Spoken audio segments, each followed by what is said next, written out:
전 쿠바 북한 대사관의 참사관 말씀을 했는데 리일규 씨가 김정은을 직접 만나는데 가까이 본 김정은은 얼굴이 굉장히 붉다고합니다. 심장에 뭔가 문제가 있는 거고 말을 할 때마다 숨을 헐떡헐떡 크게 내쉬기 때문에 숨소리가 너무 크게 들릴 정도라고 합니다. 그래서 그렇게 건강에 안 좋은 것으로 볼 수가 있습니다.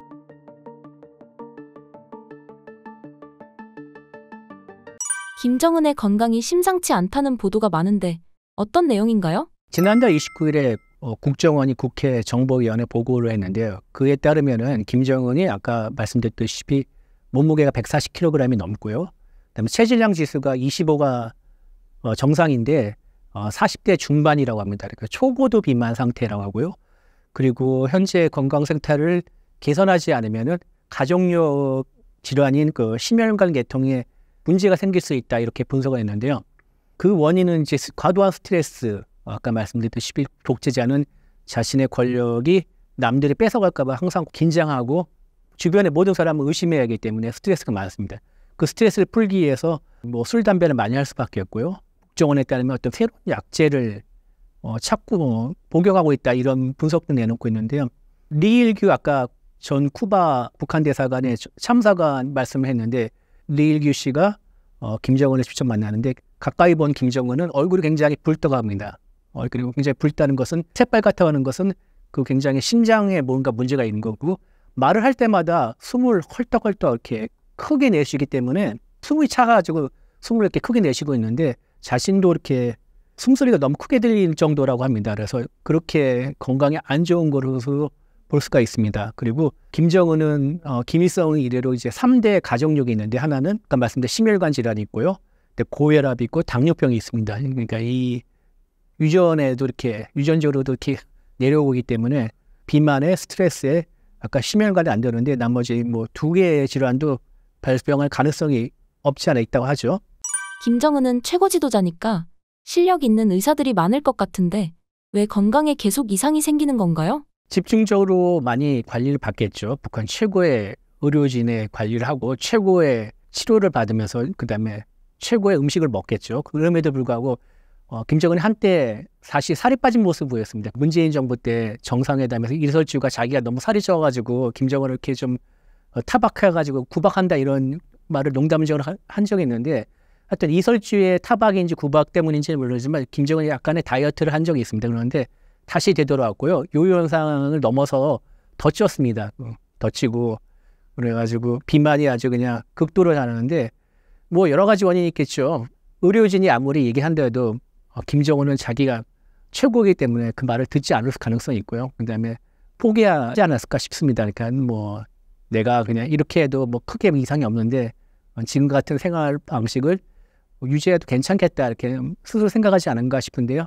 최근에 그 보도에 따르면 김정은이 사약노루 약제를 복용하고 있다는 보도가 나왔는데요.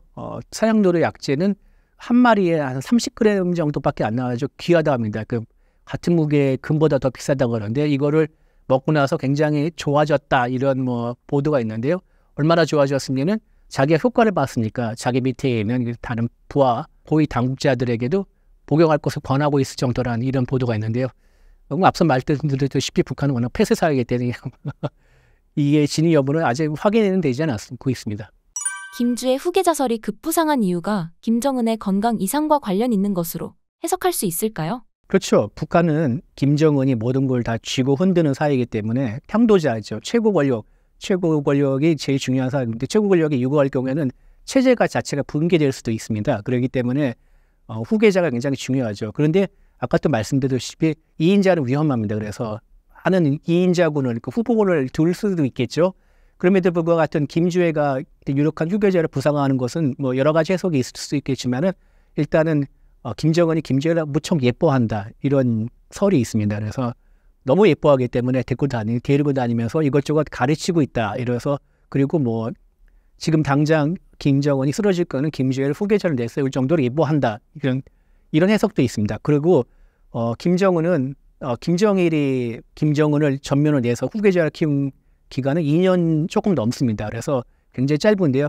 반면에 김정일은 김일성 밑에서 20년 넘게 후계자 교육을 받았습니다. 그렇기 때문에 이 준비기간이 짧아서 김주애를 확실하게 후계자를 내세우지 않아도 어느 정도 이렇게 기반을 다져서 차기의 자기 그게 김주혁이 됐든 누가 됐든 간에 차기 후계자가 이렇게 북한을 연착륙을 통해서 이렇게 잘 다스리니까 확실하게 다스릴 수 있는 그런 기반을 미리부터 마련해주지 않나 이런 해석도 있습니다. 최근 김정은이 수해 현장을 찾아가 애민 지도자 이미지를 부각하고 있는데 그 의도와 효과는 어떻게 생각하시나요? 김정은이 최근에 좀 많이 바빴죠. 그 안에 이제 신의주를 비롯한 이제 북중 국경지대에 큰 홍수가 나와가지고 뭐 상당히 많은 이재민이 났고 그리고 피해를 입었다 이런 보도가 나왔는데요.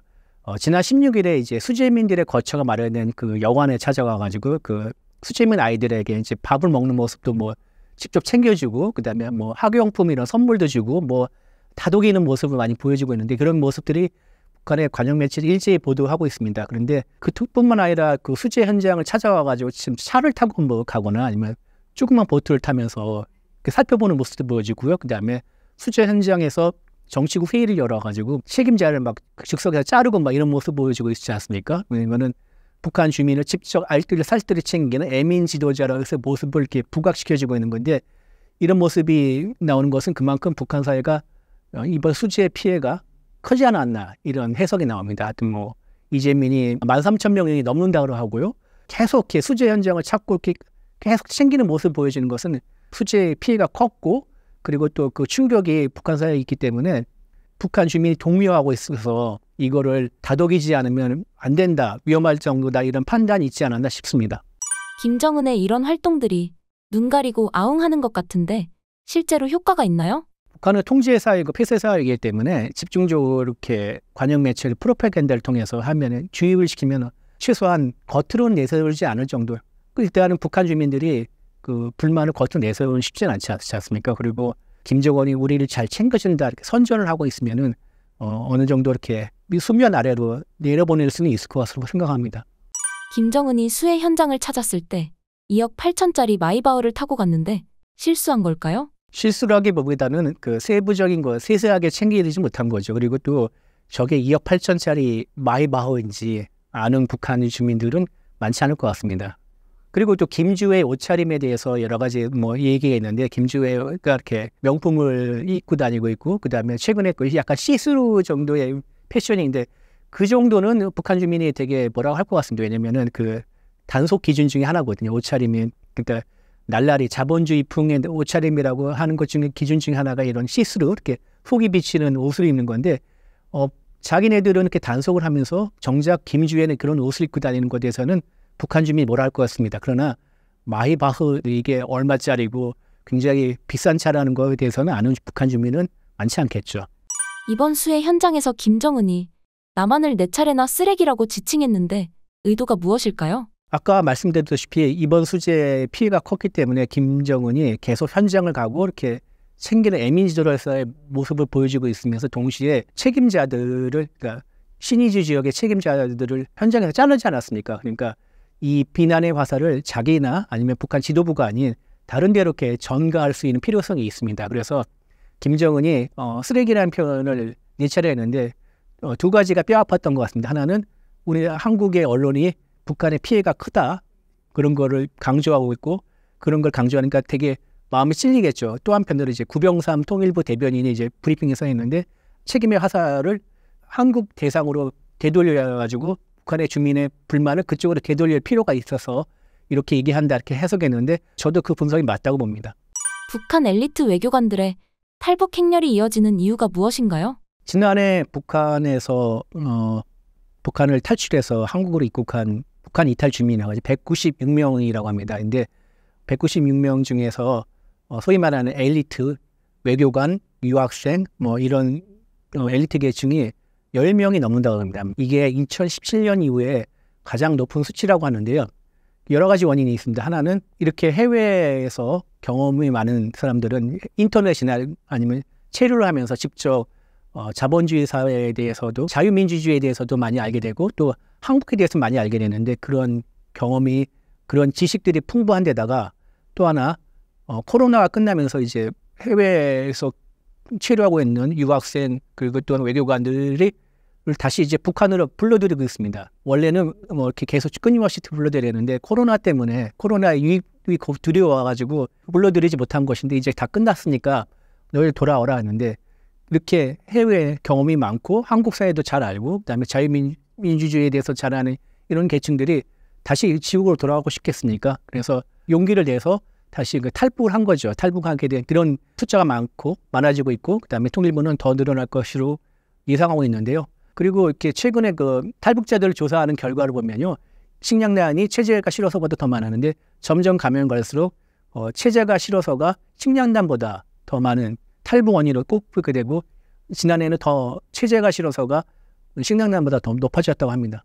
북한 엘리트들의 탈북 증가를 북한 체제 붕괴 전초전으로 해석할 수 있나요? 저는 아까 말씀드렸다시피 북한의 4대 세습은 어려울 거라고 생각하는데 당장 북한 사회가 무너질 것 같지는 않습니다. 김정은의 그립이 아직도 강하고요. 그다음에 이 김정은을 대체할 만한 세력이 그러니까 김씨가를 대체할 만한 세력이 눈에 보이지 않기 때문에 물론 이제 이런 현상들이 하나씩 조금씩 모이면은 댐에 두 개의 그 잔금이 가서 임계점을 놓으면은 이게 이제 무너질 수 있겠지만 아직 임계점에는 다다르게는 멀지 않았나.